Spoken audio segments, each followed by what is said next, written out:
Hey everybody, what's going on? Anna and Clint here. We got a chance to check out The Witch a little early. Now, The Witch, Robert Eggers' new film, is really terrifying, kind of tonally really uncomfortable horror movie that is coming out in, I believe, limited release this weekend. So you might not be able to see it in theaters quite yet, but it's coming very soon. And I think you should really find a way to go see this movie. Yeah, I totally agree. The thing is that The Witch is not your typical kind of horror movie, and I know every year there's at least one of them. Like, was it like 2 years ago? It was the Babadook. Last year it was It Follows. This year it's The Witch, where you have this movie that is very much about this family in ye olde times, where everything sort of seems to be going to hell. Like their crops aren't growing, and the family's sort of falling apart. But whatever this evil is that's set upon this family, like it's tearing them apart, not strictly because of the horror, but it's like needling at the things that are already needling this family. Yeah. And the way that it's presented, I think is just fascinating. Like, yeah, I mean, you love certain characters. Actually, I don't know if you even love certain characters, but there are characters that you absolutely hate. Like, I feel like, especially those two little kids.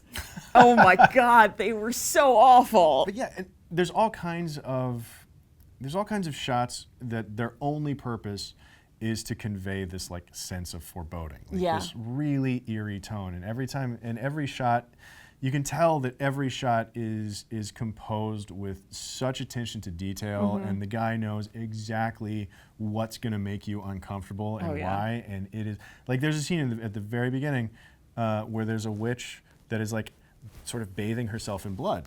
And the way there's a viscera to it that is just on the surface pretty freaky, but it plays like so much more than that. It's really incredible. I will say though, there's one thing I can be a little bit critical about the movie is I didn't really buy into the ending. Like, and without getting into specifics because I don't want to ruin anything for you, but like it seemed like the ending to a different movie.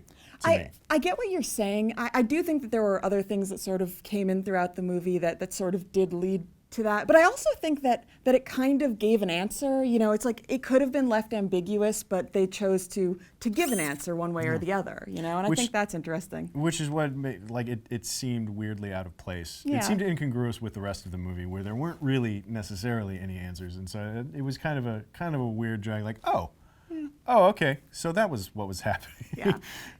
Which I think ran a little counter to the tone of the thing, but it by no means ruins the movie at all. Like it's still an interesting ending. It's still very worth talking about, and that's the great thing about these movies that you've been talking about, The Babadook and It Follows, and there's these horror movies that are so open to interpretation that they're so worth talking about and so interesting to just chat about. And what does the ending mean to you? Like it means something. It means something completely different to me than it did to you. So it's like.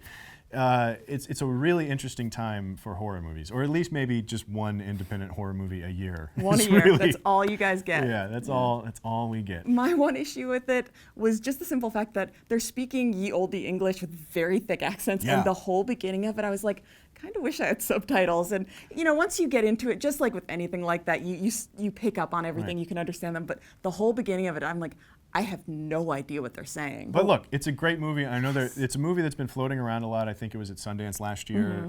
So there's been a lot of screeners that have been out there. A lot of reviews have already come in, and everything is just overwhelmingly positive.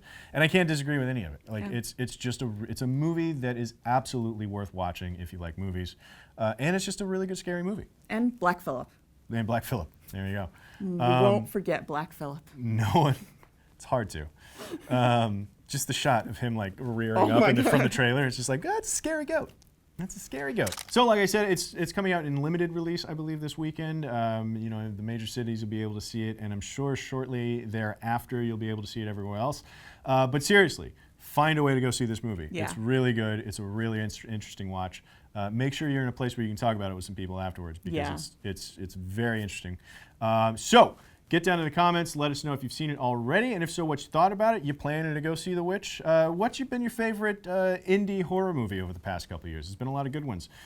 Get down there. Let us know in the comments. Click like, subscribe, and stick around for more movie news on Cinefix Now. Yeah. Which one was your favorite of the recent indie horrors? The Babadook. Mine too. I love The Babadook. None of them. That's another, and we've had this conversation before too, because like the ending for me is something very different than the ending for you. Yeah. Yeah.